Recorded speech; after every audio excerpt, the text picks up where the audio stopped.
And what's the difference between this, Kathy, and last week's Pfizer announcement?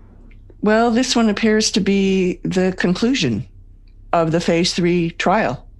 They've reached their final endpoint. 170 confirmed cases. I don't know that it's their final endpoint, but it's their final checkpoint. Right. For the meeting all primary efficacy endpoints. Right. That's what they say in the headline of the press release. Yeah. So 170 confirmed cases, 162 in the placebo group, and 8 in the vaccine group. And so they also have the safety data milestone required by the FDA, EUA, emergency use authorization. So they have that. They have efficacy was consistent across age, gender, race, and ethnicity demographics.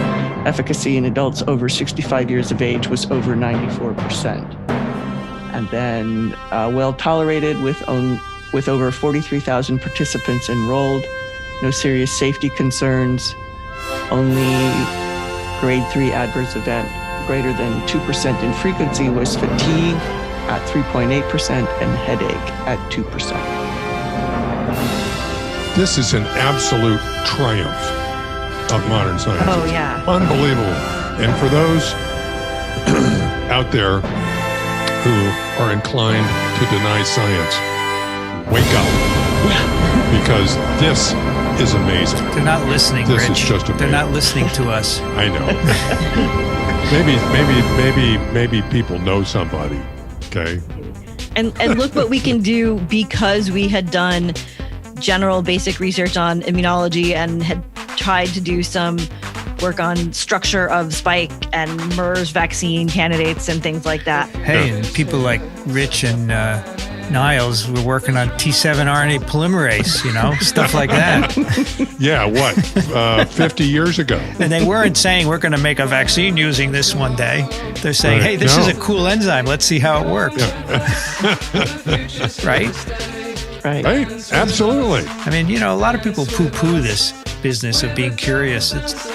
It's not all translational. It's not all driven by some medical need. And when we end up with a vaccine like this, it's often because scientists were being curious and not trying to solve a particular problem.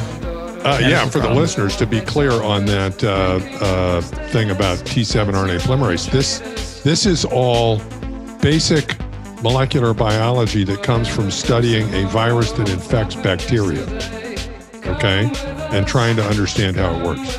And not only, it's not, Niles, and to a lesser extent me, made a minor contribution to this, but, it's one of hundreds of people who are just curious about this.